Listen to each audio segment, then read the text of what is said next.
दोस्तों नमस्कार।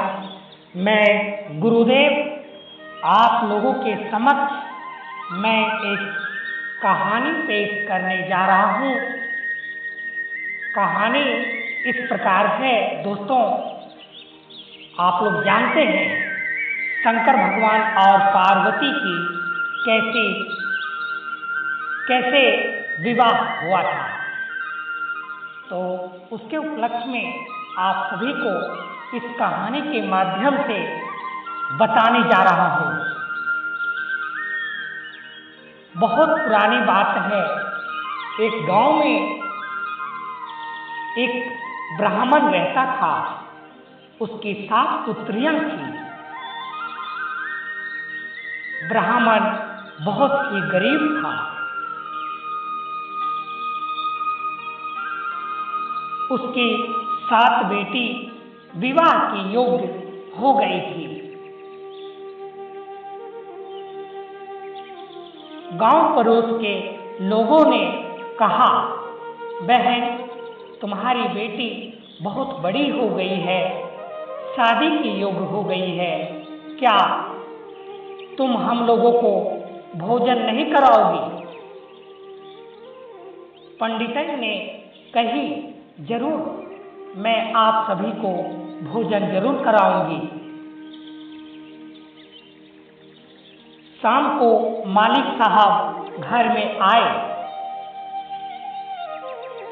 पंडितन ने अपने मालिक को पानी दिया पैर धुलने के लिए। पैर हाथ धुल करके खाना परोसी। वो चैन से खाना खाए और खाना खाने के बाद पंडिताइन ने अपने पंडित जी से ये बातें शुरू कर दी कि हमारी 7 बेटी है और 7 बड़ी हो गई है, विवाह के योग्य हो गई है। गांव के लोग कह रहे हैं कि आपकी बेटी विवाह के योग्य हो गई है, क्या भोज नहीं खिलाएंगे? ब्राह्मण जी बोले, अवश्य जरूर खिलाऊंगा। मैं कल ही इन 7 का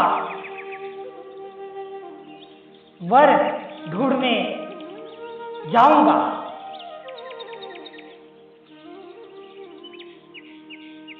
सवेरे हुआ। सवेरा होते ही पंडित पूरब की ओर गया वर ढूंढने के लिए। पूरब की ओर गया तो उधर 6 लड़का मिला। पंडित का मानना था कि 7 पुत्री का शादी एक साथ ही कर दे, लेकिन समय जो होता है, समय बलवान होता है। नसीब का लिखा हुआ कोई नहीं मिटा सकता दोस्तों। पश्चिम की ओर गया, उधर भी 6 ही लड़का मिला। दक्षिण की ओर गया, उधर भी 6 लड़का ही मिला। तथा उत्तर की ओर गया, उधर भी 6 लड़का ही मिला। पंडित लाचार होकर के उन 6 लड़कों के सामने अपना पुत्री की शादी का प्रस्ताव रख दिया।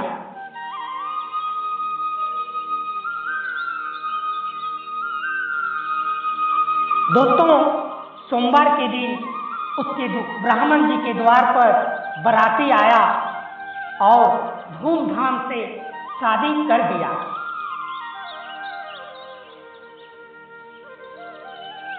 शादी के 3 दिन बाद ब्राह्मण के 6 बेटियां घर आई। जब घर आई उस दिन वर पूजा शुरू होने वाला था। वर पूजा जानते हैं दोस्तों क्या होता है? वर पूजा के दिन वर के पेड़ का पूजा किया जाता है। गंगा स्नान करके। तो दोस्त, उसकी सातों पुत्री गंगा स्नान करने के लिए जाने लग गई। जाते जाते उन्होंने देखा कि एक रोड के किनारे एक कोढ़िया के भेष में बैठा हुआ है कोई। तो उसकी बेटी जो थी वो उसे ऐसे ही छोड़ करके आगे की ओर बढ़ गए और गंगा स्नान करके सातों पुत्री ब्राह्मण के साथ साथ आने लगे।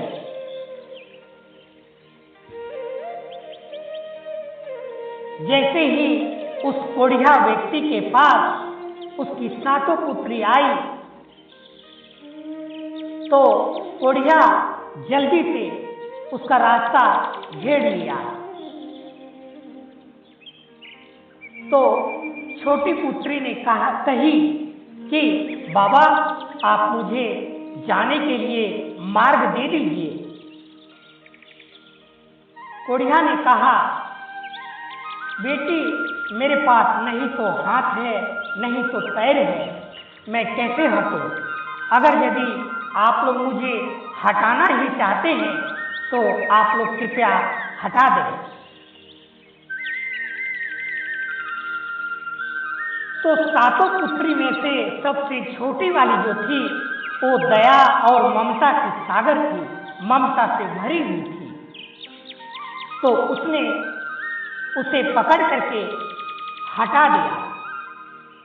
हटाने के बाद वो जो व्यक्ति था कोढ़िया के भेष में, उसने कहा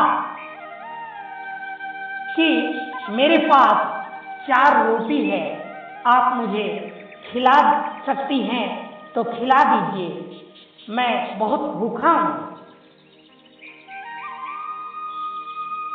तो उसकी छोटी पुत्री बोली, ठीक है, मैं अपनी दीदी से पूछ लेती हूँ। दीदी से पूछी और उसकी बड़ी वाली दीदी मना कर दी, नहीं, तुम कोढ़िया को कैसे खिला सकती हो, ये तो कोढ़ी है। लेकिन दोस्तों, किस्मत जो होता है, एक ऐसा किस्मत है जहां आपकी किस्मत लिखी होगी वहीं वैसा ही आप करेंगे। तो छोटी पुत्री ने उसे रोटी खिलाने लग गई। अंतिम टुकड़ा जब बचा खा करके तो कोढ़ी कहता है, इस रोटी को आप खा लीजिए। तो छोटी लड़की बोली कि ठीक है, मैं अपनी दीदी से पूछ लेती हूँ। दीदी से पूछी कि दीदी, अब जब अंतिम टुकड़ा रोटी का बचा हुआ है तो वो कहता है कि आप खा लो, क्या मैं खा लूं? दीदी मना कर दी, बोली नहीं, तुम वो कोढ़िया व्यक्ति का जूठा कैसे खाओगे? लेकिन उसकी छोटी बहन नहीं मानी और उसका छोड़ा हुआ रोटी खाने लग गई। जैसे मुंह में डाली और उस शंकर भगवान ने नीचे से मिट्टी उठाकर उसकी मांग में डाल दी। वो सिंदूर बन गया। अपने बहन के पास गई, बोलती है, दीदी ये देखो, उसने मेरे मांग पर क्या डाल दिया। उसकी बहन उसे देख करके हंसने लग गई, अरे तुमने तो कोढ़िया से शादी कर ली, अब तो तुम गांव समाज में मुंह दिखाने लायक नहीं रही। तुमने तो अपने पापा का, अपने भाई का नाक कटा दी, तुमने कुल में दाग लगा दी। मैंने ऐसा कभी नहीं समझी थी कि तुम इतना गिरा हुआ होगी।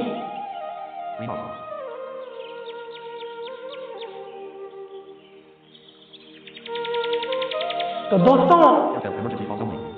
3:48 minute. Like with moving to mark the screen. बोली ठीक है दीदी, तुम लोग जाओ, मैं तो अब घर जाने की योग्य नहीं रही, तो तुम लोग जा सकती हो। और वो कोढ़िया के पास रह गई। दिन भर बीत गया, शाम होने को आ गया। उसकी बहन बोली, सॉरी, उसकी पत्नी बोली कि देखो जी, अब शाम हो गया, दिन भर तो हम लोग ऐसे ही रहे, लेकिन अब शाम को हम लोग कहाँ रहेंगे।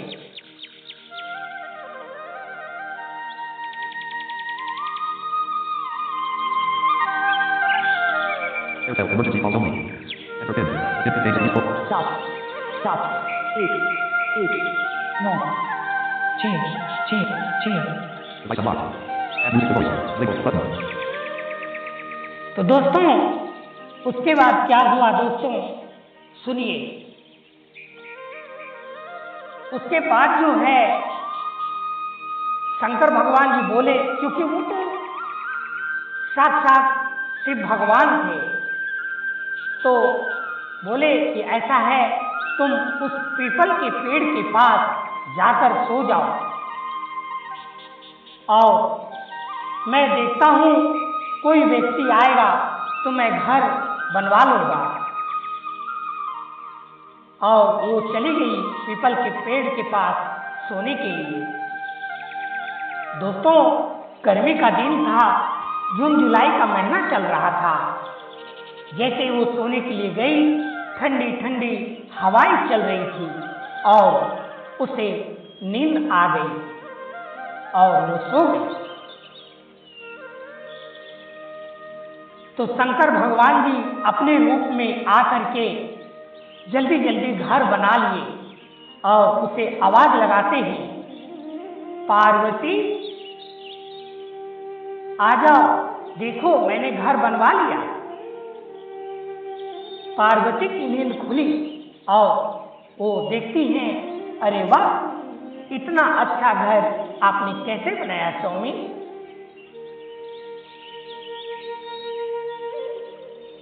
तो शंकर जी बोले, ये देखो एक बंदा जा रहा है ना, उसी से मैंने घर बनवाया। बोली वाह, बहुत बढ़िया। तो पार्वती जी कहने लग गई कि देखो जी, कल वर पूजा है, मेरी 6 बहनें पूजा करने के लिए जाएंगी, मेरे पास कुछ भी नहीं है, मैं कैसे जाऊं। शंकर जी कहते हैं कि देखो 4 कोने हैं, 4 कोनों में देखो क्या क्या है। तो पार्वती जी जाकर देखती हैं घर के 4 कोनों में, उसे सारा सामान मिल गया। वो खुश हो गई। सवेरा हुआ, घर को नीप पोछ करके गाय के गोबर से चमका दी। उसकी 6 बहनें घर के पास आ गई।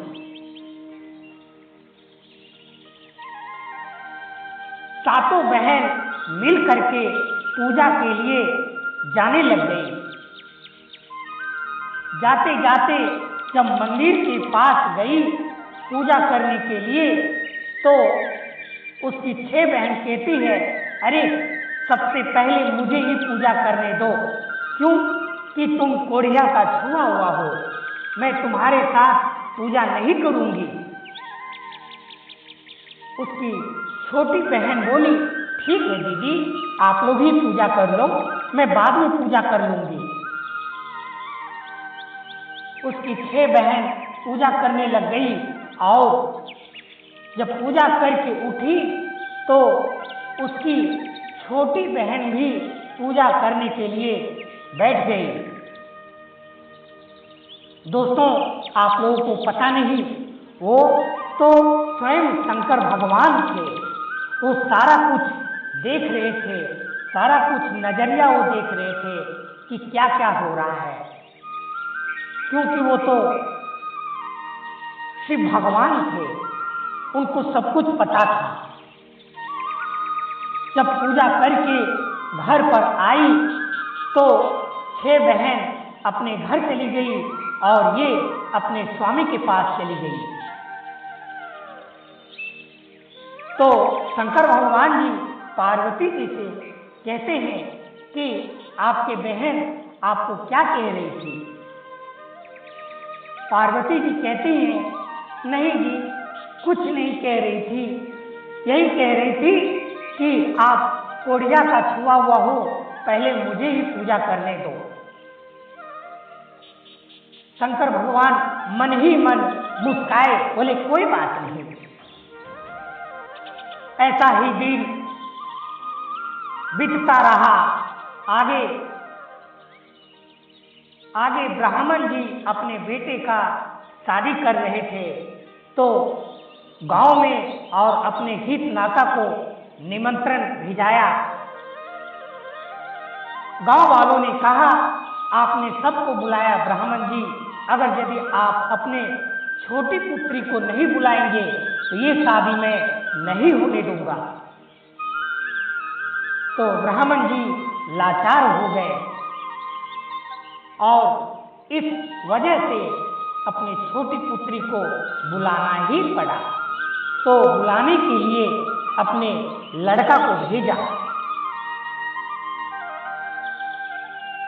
जैसे ही लड़का शंकर भगवान जी के द्वार पर गया तो वही कोढ़िया के रूप में उसे बैठा पाया। उसे प्रणाम किया, बोला, जीजा जी, आज कल मेरा शादी है, क्या आप लोग भोज खाने के लिए भंडारा में नहीं जाएंगे क्या? शंकर भगवान जी बोले, जरूर, क्यों नहीं, जरूर जाऊंगा। आप अपने दीदी को ले जाइए, मैं बाद में जाऊंगा।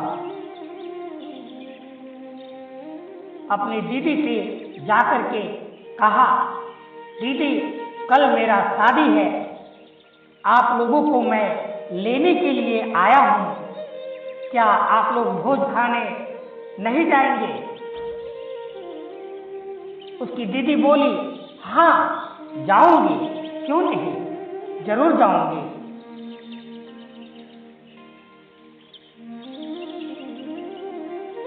उसके बाद दोस्तों, ब्राह्मण जी का लड़का अपने बहन को लेकर के जाने लगा। अपने घर पहुंचा, उसके बाद सारी बात अपने मम्मी और पापा से बताया। कल उस लड़के का शादी होने वाला था। शंकर भगवान जी सवेरे होता ही, क्षमा कीजिएगा, सवेरे होते ही नहा धुल करके तैयार हुआ और अपने वसहा अली बैल पर सवार होकर के जाने लगे। तो गांव के आसपास जब गए तो गांव के लोग उस घंटी का आवाज सुन करके कहने लग गया, अरे भाई, आज गांव में कौन आ रहा है? आज लगता है कि आज हम लोगों का खुशी का दिन है, आज कोई ना कोई हमारे गांव में आ रहे हैं। शंकर भगवान जी गांव में गए और एक किसी द्वार पर उसी कोढ़िया के रूप में बैठ गए। गांव के सारे लोग, आस पड़ोस के लोग आए और उसे देखे कि कोई कोढ़िया व्यक्ति द्वार पर बैठा हुआ है।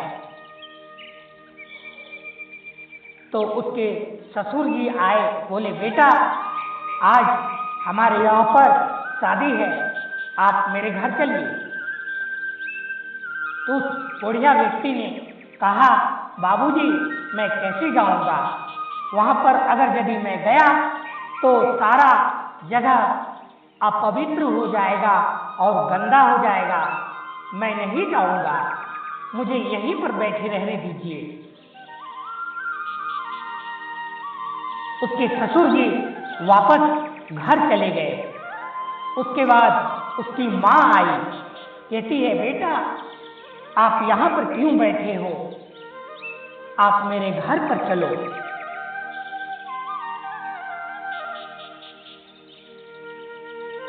शंकर भगवान जी बोले, माता मैं कैसे वहां जा पाऊंगा, अगर यदि मैं वहां पर गया तो सारा जगह सारा सामान अपवित्र हो जाएगा, तो इसी प्रकार मुझे यहीं पर बैठे रहने दीजिए। माता बोली, नहीं बेटा आपको जाना ही होगा। दोस्तों पता है, माँ जो होती है ममता की सागर होती है। तो उसकी सासू माँ ने उसे उठाकर लेकर के चला गया और फिर पूछी कि आपका ये शरीर ऐसा क्यों है, आपके क्या मम्मी पापा ने इलाज नहीं करवाया। शंकर भगवान जी बोले कि नहीं, ऐसा कुछ नहीं है, मेरा शरीर एक बचपन से ही ऐसा ही है।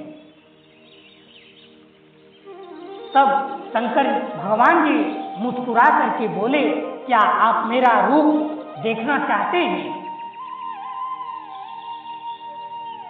उसके सास ससुर बोले, हाँ बेटा तुम अपना रूप मुझे दिखा दो। बोले ठीक है, और अपने आस पड़ोस के गांव समाज के लोगों को बुला करके लाओ और मैं अपना रूप दिखाता हूं। जैसे बुलाने के लिए गए, शंकर भगवान जी अपना असली रूप में आ गए, कंठी माला पहने हुए बैठे हुए थे और जैसे लोग आए उसे देख करके चकित रह गए। अरे वाह, क्या शंकर भगवान जी हैं। लोग देख करके खुशी से झूम उठे, क्या साक्षात शंकर भगवान के दर्शन कर रहे हैं। लोग गांव में हाहाकार मच गया कि हमारे घर पर शंकर भगवान आए हैं। सारे लोग खुशी से झूम उठे। दोस्तों आज की कहानी बस इतना ही। आगे नेक्स्ट कहानी में आप सभी से फिर मुलाकात होगी। दोस्तों आप लोग अगर यदि नए हैं, पहली बार इस कहानी को सुन रहे हैं, तो गुरुदेव सरगम म्यूजिक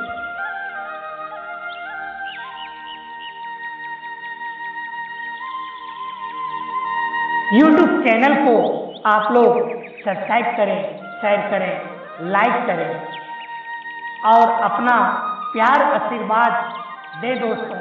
और जो भी हमसे त्रुटियां हुई हो, आप लोग मुझे एक अपना दोस्त, अपना मित्र, अपना भाई समझ करके, एक छोटा बालक समझ करके आप लोग क्षमा करेंगे। इसी आशा विश्वास के साथ आप सभी को बहुत बहुत धन्यवाद। Emergency phone only. Like if you able to unlock the screen. Enter PIN. The PIN contains at least 4 digits. Leave button. 7 7 1 1 3 3 6 6 Select a mark. Add music to voice.